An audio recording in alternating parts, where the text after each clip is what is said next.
Ciao ragazzi, good morning, good evening, good afternoon, wherever you are and whatever time it is in the world. My name is Anthony and it is an honor and a privilege to be able to welcome this special guest onto Football Worldwide today. If he doesn't mind, I'm just going to take 30 seconds to introduce him myself. The gentleman on my right, your left, pretty much waves the flag for the Italian, European, Australian representatives in our football media. He has interviewed the likes of Lionel Messi, Jose Mourinho and Gianluigi Buffon, just to name a few. Welcome to Football Worldwide, Adriano Del Monte. Anthony, pleasure. Thank you for having me. Looking forward to it. Mate, I'm going to jump right into it because I want to get as much out of this as possible. And I really want to start with your personal journey. From a professional point of view, being a journalist, coming from Australia, you would have had to figure out from a pretty young age that in order to make this journey and get the most out of it, Australia's probably not the right location for you to establish yourself in the era that you grew up in. What I want to know and what I'm really interested to hear in, what are your grassroots in terms of following culture, Italian football in general? Because I imagine coming from Melbourne, mate, for anyone who's overseas and doesn't know this, Melbourne's a very, very influential state when it comes to a particular oval sport game called Australian rules football. So what I want to know, mate, in terms of your grassroots and sport and fellowship, how did it all start for you, Adriano?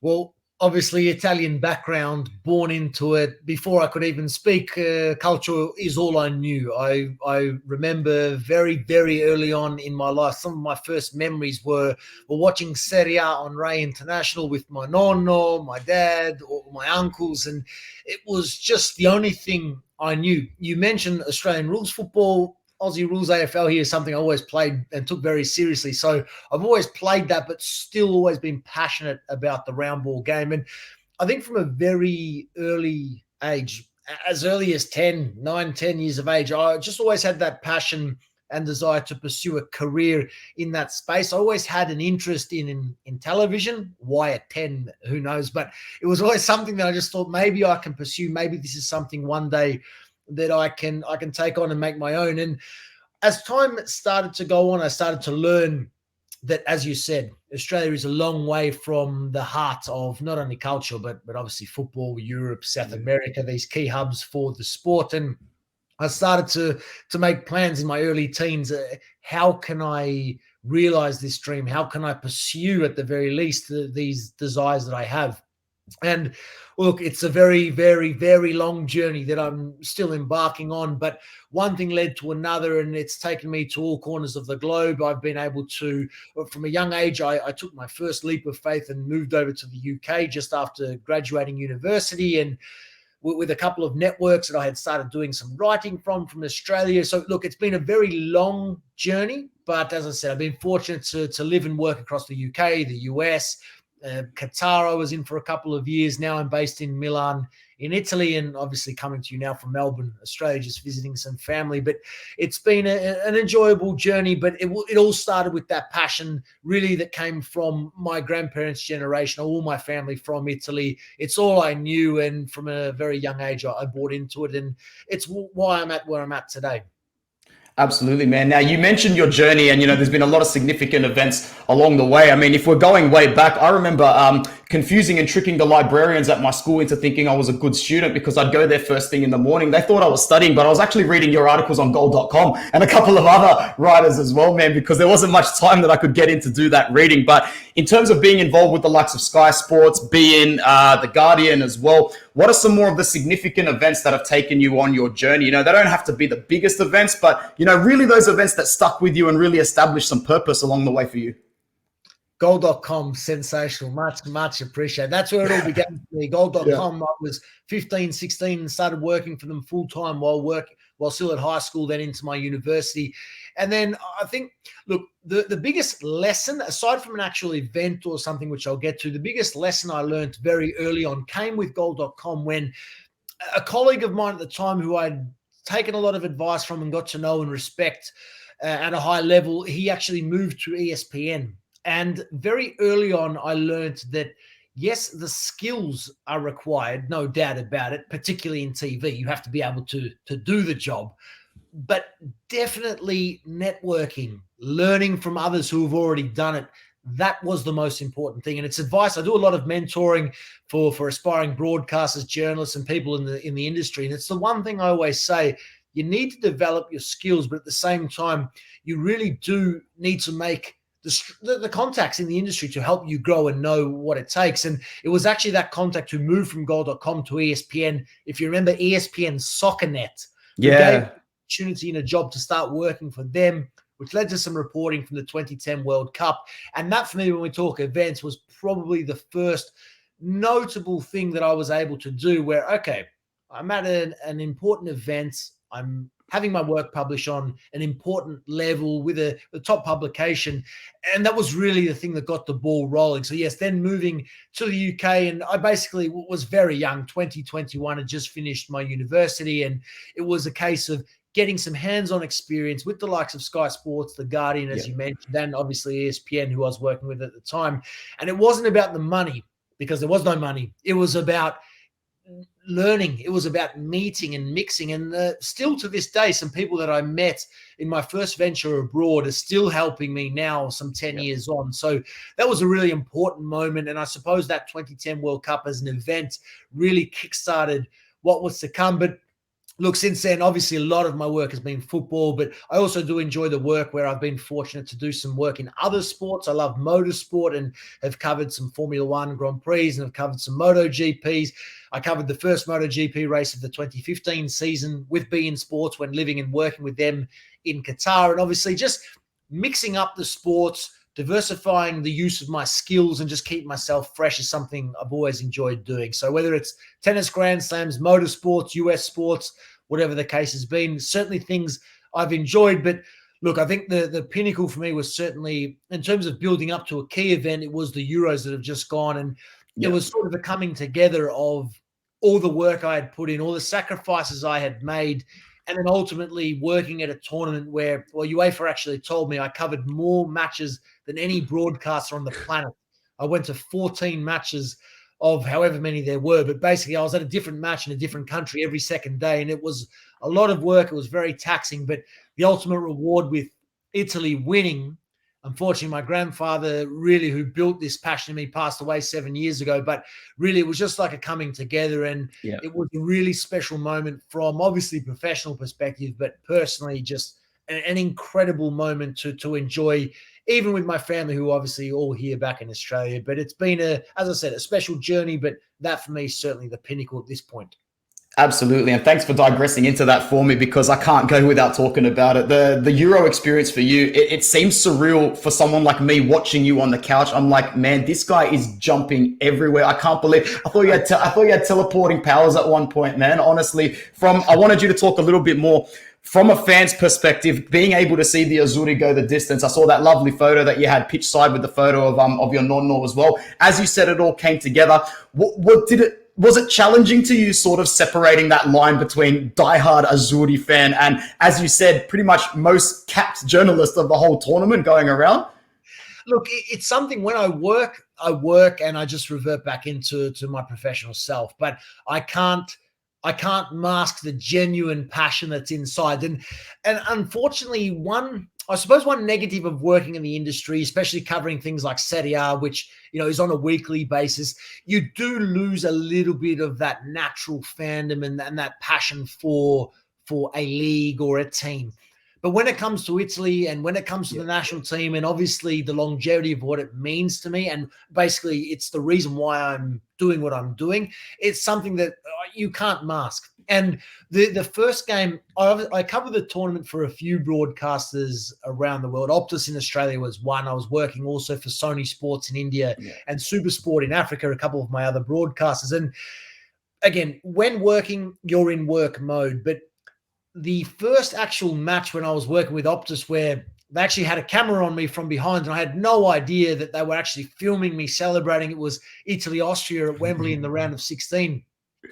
I was working. When the cameras were off, I was a fan. When the cameras were on, I'm back to work. It wasn't a problem for me to do that. But I think that was the first moment where, without my knowledge, publicly it came out that I was crazy for this team playing there. So I felt still that I was able to do a good job and remain impartial and essentially providing the coverage that's deserved. Because when working on these matches, I always think, okay, as much as I'm Italy, there are Austrians watching, or in the next round, there were Belgians watching. Yeah. And you need to provide a top level service to them as well and respect them as well. But certainly when the cameras are off, I don't care who or what's watching because it's got nothing to do with me. So I think it was a special experience as well to bring that together as well, the professional and the personal side. And in the end, yeah, I never would have dreamt that it went the way that it did. Yeah, absolutely. Before we move into a little bit more contextual discussion about football at the moment, I just wanted to say I personally know a fair few of the big names that you've interviewed across other sports, but I can't let this interview go by without you telling the people watching maybe one or two of the bigger names that you've interviewed outside of football, because I know that they're big, mate. Look, I did. I think the most notable interview I've done outside of football, and I think for me, in a way, I sort of enjoy it a little more. Again, it's just keeping it fresh. It's just differentiating the work that I do. I've interviewed all the big stars in football and do that frequently, but the biggest for me, probably outside of football, was Serena Williams, and I was covering the 2017 Australian Open for the WTA directly as their on-ground correspondent across the world on their social channels, via various TV networks. And as a result of working directly for the WTA, it was her against Venus in the 2017 Australian Open final. And she has not won a Grand Slam since. I don't know if that had anything to do with it, to my knowledge anyway. But basically, as the WTA, we had the first interview with her as soon as she won, even before the local broadcaster here in Australia. So that was a really special one because, you know, you're thrown into a dark room on basically courtside. As soon as she comes off, you've got your 3-4 minutes, no time to prep. You don't know what mood she's going to be in, whether she wants to talk, whether she wants to celebrate. And again, for me, I just take it every opportunity as a way to exercise my skills and put myself to the test in a different way. And that's why I've really enjoyed covering different sports. So Serena, for me, certainly one that I really will treasure forever. Motorsport-wise, Valentino Rossi, Marc Marquez, again, different vibe, different personalities, different sports. Always great to mix with these sorts of people too. So I've been very fortunate to be in these positions, but ultimately the large majority of work has been football, which I'm not complaining about, certainly love, but always love to mix it up a bit. Absolutely. Going back to football, I know you support the opposite to what's in my background at the moment. Do you mind telling everybody how you basically became a Juventus fan? Look, my family have been mad about Juve for forever, and it's always it's one of those things where growing up and being so young, you are drawn to certain players or certain clubs. And actually, when I was young, and I'm talking 2-3 years of age young, I loved Fiorentina, and I just loved the color purple. And eventually, the star player there who I absolutely loved, Battistuta, moved to Roma, and I loved Roma. And then everyone around me was supporting this other team. And you know how it is. It's one of those things where you just want to be together and love it. And that's why I love Italy so much, because for me, Italy is the one thing that, irrespective of family and friends that I have who may support other clubs or even other sports, Italy is that one thing that unites everyone and brings them together. But with Juve and with that, it is about that sort of family bond, that connection, and the ability to really enjoy moments together. But as I did touch on previously, working so much in the industry, what I do love is Italian clubs in Europe. So when people ask me straight these days, do you support a team in Serie A? My immediate response is Italian football in Serie A in Europe, so long as it's growing, so long as it's progressing. For me, it's good for the clubs. It's certainly good for the league, and it's good for the continual growth and development of Italian football, which, as we know, has fallen behind in the last 10 years. So that for me at the moment, my passions lie exactly that. I love covering all Italian clubs in the Champions League, whether it's Inter, whether it's Milan, Napoli, Juve, Atalanta, whoever it is. I love being able to work there and really support them there on the ground, and obviously the Italian national team as well. So it's a bit of a mix and match, but at this point, this stage of my career, that's where the passion lies. Absolutely. Just staying on that for a second, you mentioned that Italian football has declined a lot in the last 10 years, with a bit of underrepresentation in the Champions League. Do you see it making a step up or coming back in the next few, maybe 3 to 5 years? Where do you see the short-term future for Italian football? Yeah, look, I really do feel that we are progressing. Unfortunately, the reality of football in the modern day is that the financial dominance of the English clubs, Paris Saint-Germain, is at a level we have never, ever seen. And look, I'll put it on the table. I'm not the biggest fan of where the Premier League is at and what the Premier League has done. It's at a level which I do feel is tarnishing club football going forward. I do not see how. I'm certainly not someone who is in favor of the Super League, but I do not see how, without a change to the current system, how the likes of Juve, Barca, Real Madrid, the top three clubs leading the charge, how they can ever get back to the financial level of the top six English clubs as well as Paris Saint-Germain. It's just at a very delicate moment at the moment. So while I do feel that Italian football is progressing, I think it is limited at the moment, because how are we supposed to be able to lure the biggest stars in the game if we cannot afford to pay them? Because ultimately it comes down to money. You look at the latest reports, Lorenzo Insigne is all but certain to be off to the MLS. Ridiculous. Absolutely ridiculous. He's going to play for Toronto. What is he, 30? Not even 30. Still, for me, one of Italy's best players. And he's going to go and play there purely for money, but that's where the game is at. And Napoli can't afford to pay that money, quite clearly. No other Italian team can afford to pay that money. And as a result, Italian football is sort of in this difficult position where, does it become a feeder league for these big clubs? Does it reinvent itself in a different way? I'm not exactly sure. But at this stage, I just think that club football is in a really delicate place. We know the Super League, these other threats are coming. But at this stage, I think Italian football needs to revolutionize itself. It needs to rebrand itself. I've been in talks personally with the Serie A directly about connecting with the English language world, and they fail on so many fronts, which is very frustrating, because I've been in on these discussions and there isn't really that acknowledgement that more needs to be done, because as each week goes by, the Premier League gets better, the Premier League goes further ahead. Even the Bundesliga and La Liga, I feel, are doing more to commercialize and market their brand globally than Serie A. So I think it's a very, very long few years ahead, but I do feel the right steps are being made. Milan and Inter with the stadium, things like this are just super important for the big clubs to progress and maintain the pace with the others in Europe.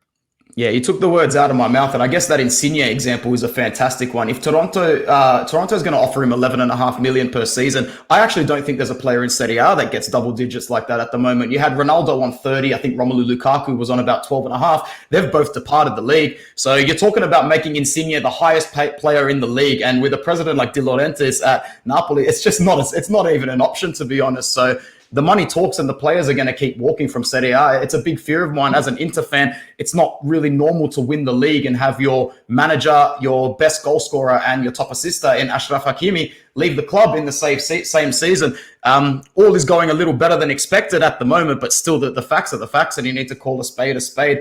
The stronger assets in this league will continue to chase more of the spotlight and more of the money if Serie A does not keep up.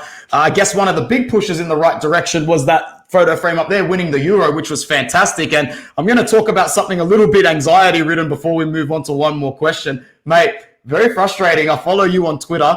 Do you think Italy is going to this World Cup, or have we put ourselves in a position where, I can see it, the PTSD on your face, it's every Italian, every Australian Italian. We're not feeling good at the moment, mate. It makes me sick to my stomach, Anthony. I'll tell you now, I was very fortunate to host that World Cup draw at FIFA in Zurich at the back end of November. And before we did the actual draw, we did 6 mock draws. So 6 full rehearsal draws. And in 4 of the 6 rehearsal draws we did, Italy drew Portugal. And I was saying to the 2 FIFA legends who were drawing the balls, there was Lothar Matthäus and Thiago, Portuguese player, I said, you have to avoid this in the actual draw. This is ridiculous. 4 of 6. But then again, I thought to myself, well, 4 of 6 in the mock, surely the real one will not draw these 2 nations. And there you go. Look, I think we couldn't have asked for a worse draw.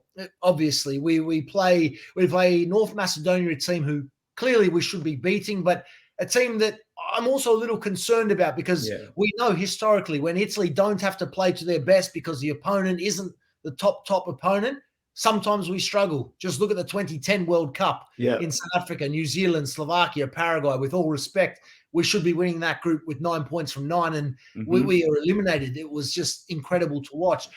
I'm a little concerned with the North Macedonia game, but look, quite clearly we should be winning that and going through. But then obviously we have the task of either Portugal or Turkey, and away, one leg. It's not what we wanted, and I think irrespective of who wins that, whether we have to stop Ronaldo from going to his last World Cup potentially, or Turkey in Istanbul, which I think would be even tougher to many levels. It certainly makes me feel very ill thinking about that. I'll be at both of those games. Obviously, the first one, Italy, North Macedonia in Palermo.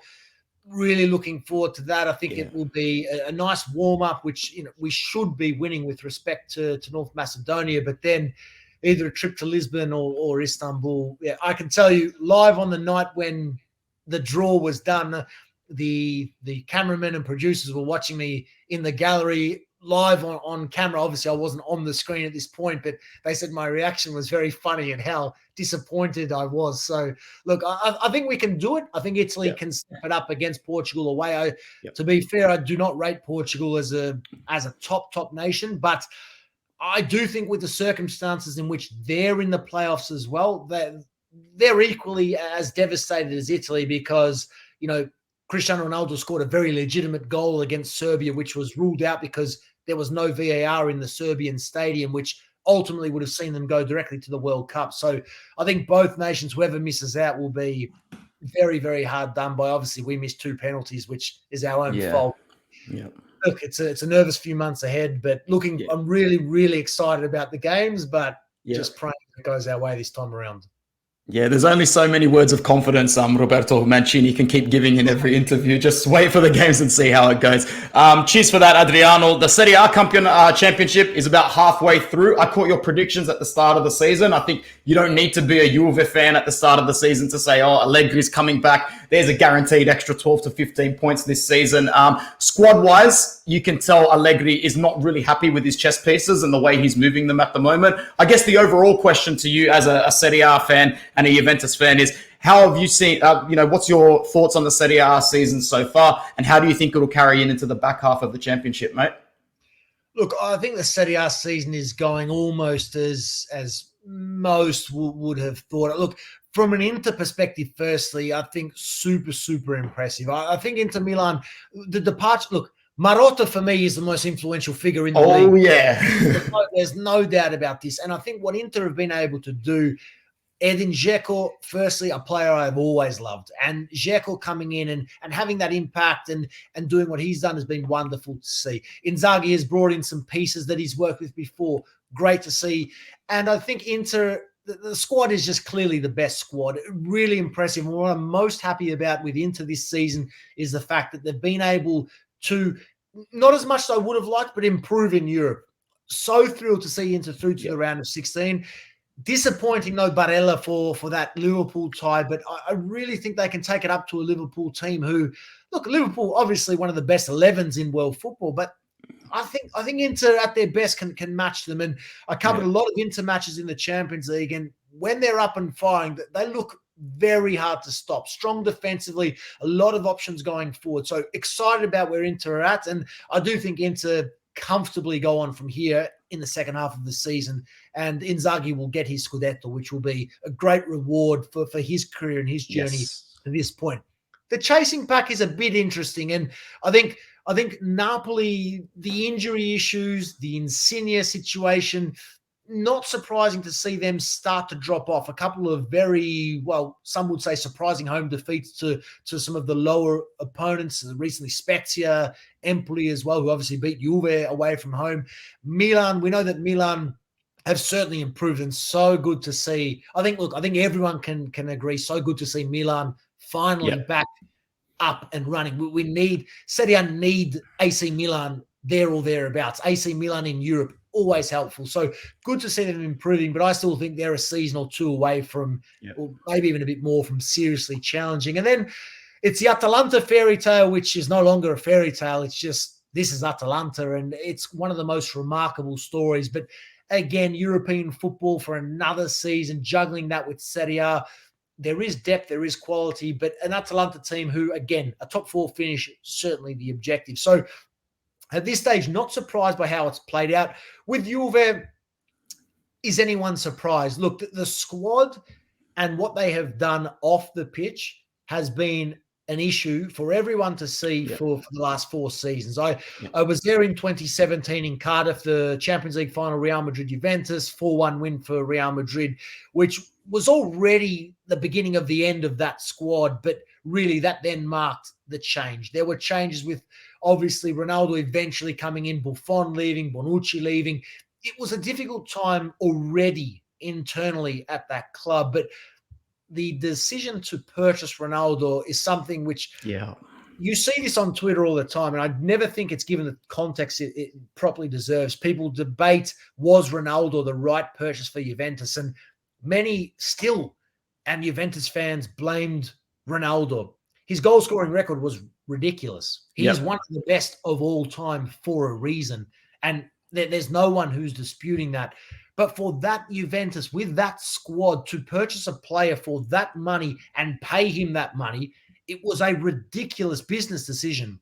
And Juventus's business decision and their desire to bring Ronaldo in was not for football purposes. It was for off-field business purposes. So from a business strategic growth perspective, Ronaldo's inclusion was phenomenal. But when you're paying one player 31 million euro and you don't have a team around one of the greats of all time, it's just a lose-lose for both player and club on the field. And so I'll stand by that I'd never thought, even when they signed him, that was the right move to do. And sadly, as such, the team has fallen apart since. And some players, Buffon recently came out and said that the dressing room was, I can't remember the exact word he used, but certainly that they lost that unity in the dressing room when Ronaldo came. And when you bring in a player like that, there are going to be changes, but especially this wasn't a Juventus team of, let's say, 2015 that had that core, the Barzagli, Bonucci, Chiellini, Buffon, the Pogba, Pirlo, Vidal, Marchisio. They didn't have this core team. It was a new team, lacking an identity. 4 coaches now in 4 seasons. Juventus at the moment is still in no man's land, and obviously the objective must be a top 4 finish. So this is a Juve team which, I'm sure it's great news to the ears of all Inter fans, but this is a Juve team that, for me, are miles away from that domestic success. Can they turn it around? Sure, but they need to be wise and strategic in their on-field decisions, which have certainly, for me, been lacking in recent seasons. Absolutely. This has been a fantastic chat, Adrian. Thank you so much for joining me. Being the expert that you are, I have no doubt you'll be able to rattle off some really quick and easy answers to the following questions I'm about to ask you. So the first one is, who's the most impressive club team this season in Europe? Bayern Munich for me. Seen them up close. They're just incredible. They're a machine. Nagelsmann is ridiculous, so young. Bayern every day of the week. Absolutely. Who's been the best player in 2021 in your opinion? When he's fit, I love Haaland. I think he just is an unstoppable player. So I'll say Haaland. But for me, I'll give you the last 2 years, Lewandowski. I'm not pro Bayern here, but Lewandowski, ridiculous and deserved the Ballon d'Or. My next question might have the same answer. Who do you think is going to win the Champions League come next year? Yeah, Bein. Bein. Yeah, nice one. Who's been your most disappointing squad / team in 2021, given respective to their contextual expectations? Italy or Europe? Let's go with Europe as a whole. I think Juve have to be in that bracket, but for me, it's clearly Barcelona. The path that they're on at the moment, very similar to Juve in terms of lacking an identity, trying to maintain at a level that they're just not. And I think they're in a really difficult place despite having a very impressive young squad. Financially, I think Barcelona's in a very tough place at the moment. Yeah, I really would have to agree. Adriano, that's pretty much all we're going to talk about today. It's been an honor and a privilege to have you on Football Worldwide. Thank you so much for joining us. And I have absolutely no doubt that we will link up at some point in the future. Congratulations on all your recent long-term and short-term success, and keep what you're doing. Keep doing what you're doing, mate. You truly are an inspiration to a lot of us. Grazie mille. Anytime. My pleasure. Absolutely. From all of us here at Football Worldwide, thank you very much for tuning in. Like, subscribe.